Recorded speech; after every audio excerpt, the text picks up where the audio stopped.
Monsieur le député national Freddy Bonzeke, bonjour. Bonjour, Comment allez-vous? je vais bien. Reste bien. Alors, vous avez participé activement à la plénière consacrée justement à la présentation du projet de loi exercice 2025 par la première ministre Judith Suminwa hier, donc jeudi 31 octobre 2024. Qu'est-ce qu'on peut retenir de votre intervention? Bon, de mon intervention, il faut retenir que j'ai plaidé pour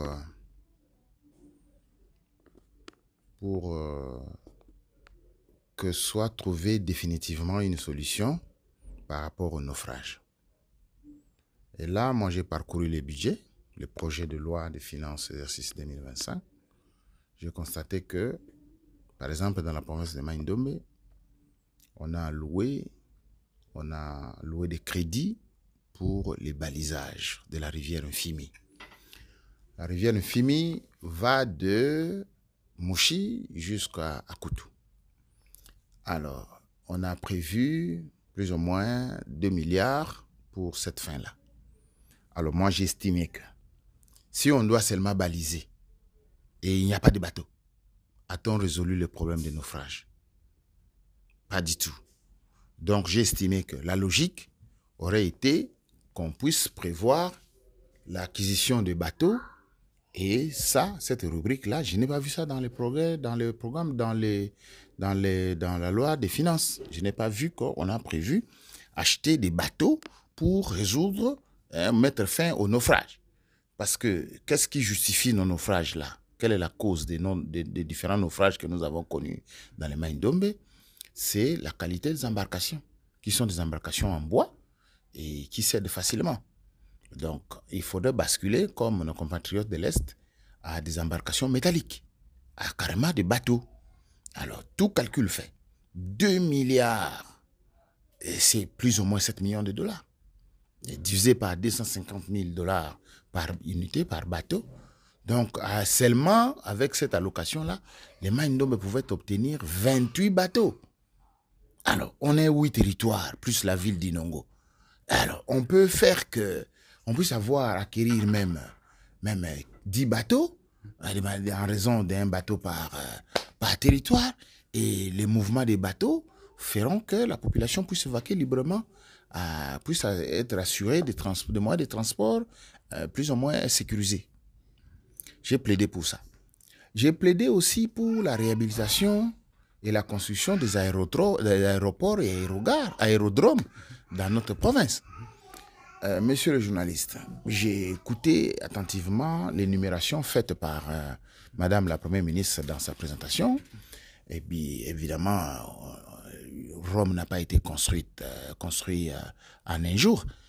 Mais on doit quand même aussi voir les efforts qui sont faits de manière à assurer une certaine justice, une bonne justice de l'État.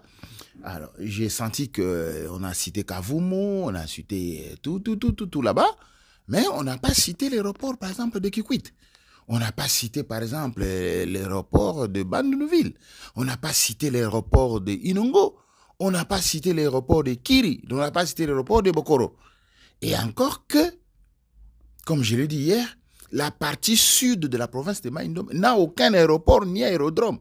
Les territoires de Mouchi, les territoires de Yumbi, les territoires de Bolobo, les territoires de Kwamut, tout cet espace-là qui constitue les plateaux dans la province de Maïndombe n'a aucun aérodrome, n'a aucun aéroport. Encore une fois, le grand bandeau oublié. Oublié. Alors, je pense que là, j'ai rappelé à Madame la Première ministre qu'elle avait promis la connectivité des provinces. Elle avait promis les désenclavements. J'ai cru savoir que cette façon-là de faire n'était pas de nature à favoriser ces désenclavements dont elle parlait. Et surtout que cela relève des 6 promesses, des 6 engagements du chef de l'État. Donc j'ai plaidé aussi pour qu'un aéroport soit, l'aérodrome de Mouchi puisse être réhabilité. Alors, j'ai aussi remarqué constaté dans les projets de finances exercice 2025 que on a alloué beaucoup d'argent en prévision de achat des vaccins contre la rage canine. J'ai trouvé que dans notre province de Maïndombe, on n'a jamais connu un problème de rage canine. Non seulement qu'on n'a pas autant de chiens pour justifier autant de moyens pour la vaccination. Alors, Et sur base de quoi, justement, ils ont alloué ces montants-là à la vaccination des rages canines? Bon, je ne sais pas. Je ne sais pas les justifier parce que je n'étais pas dans les secrets d'élaboration de ces projets de loi. Mais seulement, en tant que député, j'ai pu analyser. J'ai pu analyser et j'ai pu constater que ce n'était pas normal. La province de Maïndombe a beaucoup de besoins, beaucoup de priorités. Et la rage canine, la vaccination contre la rage canine n'est pas une priorité dans la province de Maïndombe. Alors, j'ai cru dire que autant privilégier dans les secteurs d'élevage et pêche, autant privilégier la pisciculture. Nous sommes quand même une province à vocation agricole. Nous sommes une province également à vocation de la pêche, parce que nous avons beaucoup d'eau et que notre population s'occupe aussi de la pêche. Bon, l'alternative, au lieu d'aller tout le temps pêcher, mais aussi faire la pisciculture. Et comme ça, on aurait des poissons de qualité. On aurait aussi à augmenter la production en termes de poissons, dont la ville de Kinshasa a besoin pour la consommation. Donc j'ai cru que il serait mieux de favoriser la pisciculture et l'élevage des poissons que d'affecter autant d'argent dans la vaccination contre la rage canine. Il valait à peu près à combien? C'était 3,2 milliards de francs. Alors que pour la pisciculture, on a prévu 1,1 milliard. Alors, il y a 3 milliards là. 3 milliards. Mais on peut s'en servir pour d'autres besoins. Hein? Il y a des routes qui ne sont pas réhabilitées. Nous avons des sérieux problèmes d'électrification dans notre province. Nous n'avons pas encore réussi l'industrialisation. Alors, on affecte 3,2 milliards seulement pour acheter des vaccins. Non, même pas des vaccins contre la polio, même pas mais vaccins contre la rage canine.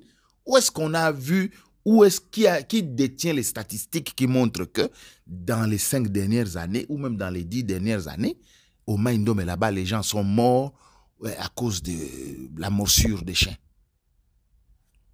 Moi, je n'ai pas eu connaissance de ça. Et c'est comme ça que je milite pour que certains postes puissent être modifiés.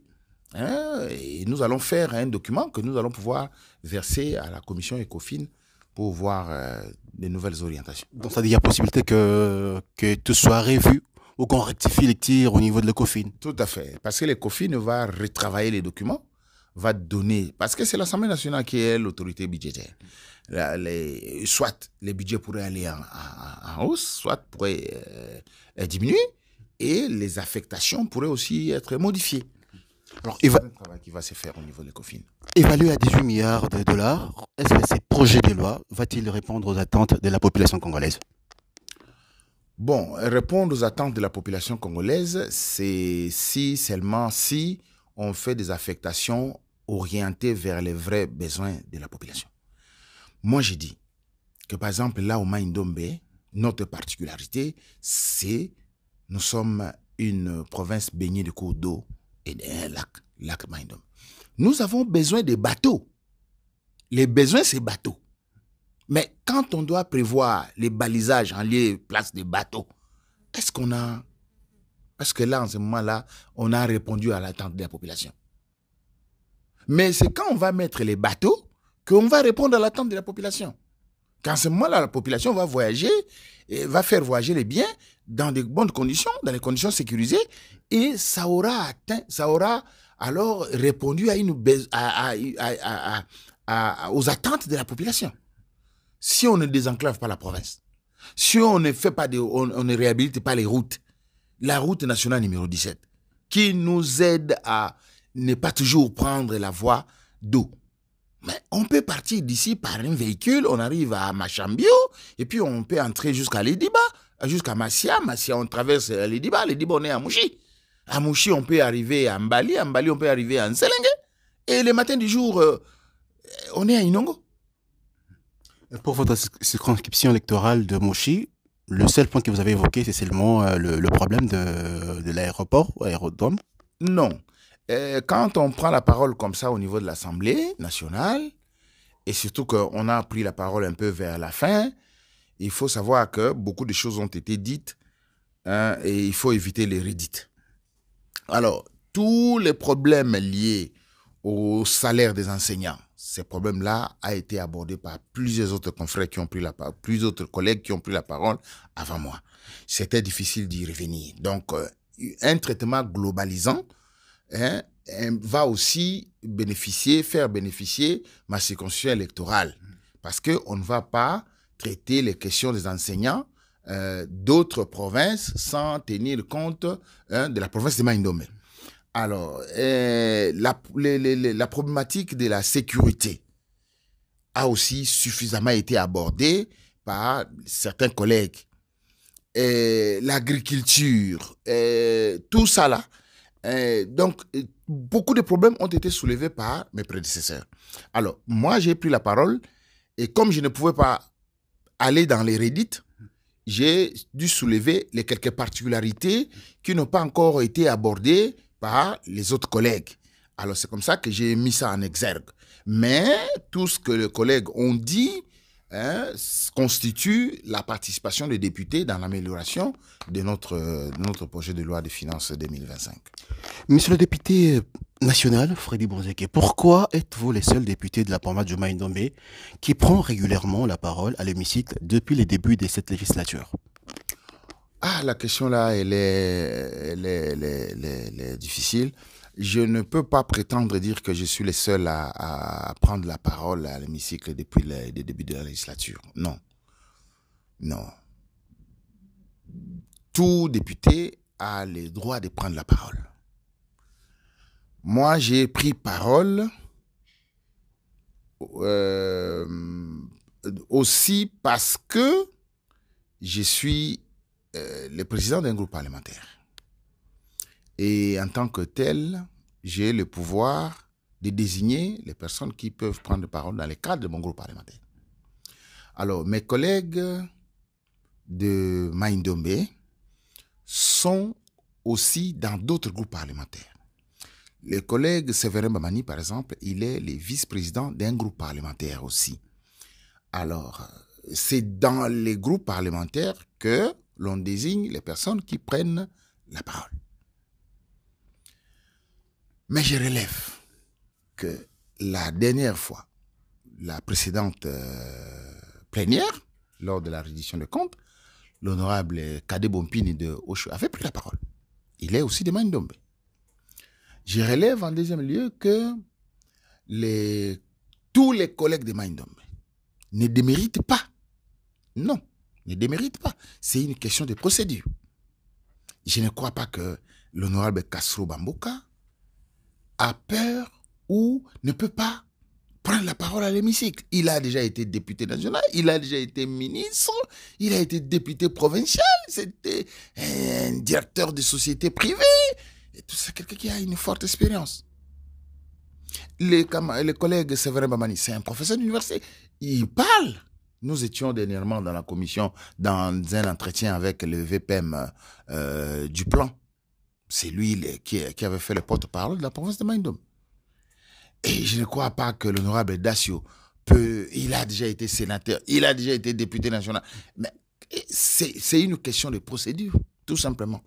C'est une question de procédure. Une procédure qu'il ne maîtrise pas, peut-être? Non, il maîtrise. Comment? Il maîtrise. Mais c'est au sein des groupes parlementaires qu'on va les désigner.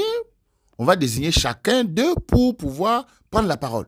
Si à cette occasion, ils n'ont pas pris la parole, mais certainement à des occasions toutes prochaines, lors de débats sur la loi des finances, je suis sûr, je suis rassuré qu'ils prendront la parole. Mais l'opinion provinciale ne voit que vous, depuis qu'on a commencé justement cette législature, comme nous l'avons dit.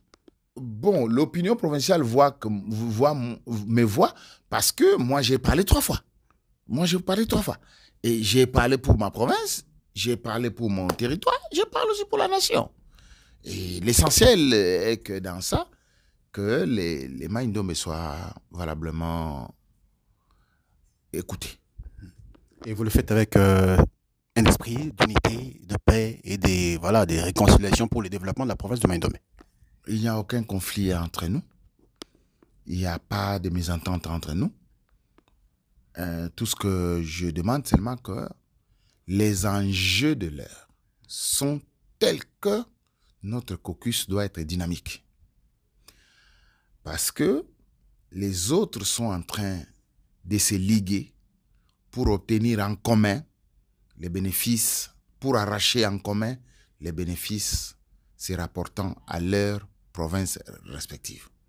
Nous aussi, nous avons un petit souci d'organisation, mais nous devons tout faire pour accélérer les choses de manière que notre caucus puisse être le plus dynamique possible. Et lorsque notre caucus sera dynamique, nous devons nous battre. Nous devons nous battre comme un seul homme pour sortir notre province de certaines oubliettes. On nous oublie souvent. Et quand on fait certaines répartitions, on ne sent pas vraiment que le Maïndombe est en train d'être valablement considéré. Alors, il faut une lutte. Il n'y a que la lutte qui libère. Si nous ne luttons pas, ça va demeurer. Ça va rester comme ça. Ça va rester comme ça. On parle des aéroports, mais on ne parle pas de notre principal aéroport d'Inongo, le chef-lieu de notre province. Cet aérodrome-là, il est non asphalté et il n'y a même pas un projet là-dessus. Mais on doit l'améliorer. On doit l'améliorer. Nous, là, il n'y a que l'ET 450 de Ndolo là-bas, les Kinavia qui peuvent, ces avions-là qui peuvent. Les gros porteurs ne peuvent pas atterrir. Les gros porteurs ne peuvent pas atterrir là-bas. Les gros porteurs ne peuvent pas atterrir là-bas. Alors que nous pouvons même transformer ça en un aéroport international. Pourquoi pas? Pourquoi pas? À Goma, c'est un aéroport international. À Lubumbashi, c'est un aéroport international. Mais pourquoi on ne peut pas avoir des aéroports internationaux à travers aussi la province de Maïndombe? Les avions peuvent quitter Éthiopie et puis ça descend à Maïndombe. Et puis ça va aussi améliorer l'économie de notre province. Rappelez-vous quand nous étions jeunes, il y avait des Tibet Airlift qui descendaient là-bas, ils n'ont pas là-bas. C'était des avions de 50 places, de 60 places, même 80 places. Hein? À l'époque, là, on voyait des généraux Bossango et tout ça, voyager avec ses enfants, sa femme, et on voyait des commerçants comme des Mozart, et voyager avec sa femme, ses enfants et tout ça. Tous les commerçants du Nongo là-bas, il y avait Marquez qui était présent là-bas. Alors, par rapport à aujourd'hui, il y a quand même quelque chose qui a régressé, non? Donc, il faut se battre pour pousser les choses de l'avant. Monsieur le député national, Freddy Bonzake Iliki, merci. Merci beaucoup, monsieur le journaliste, d'être venu.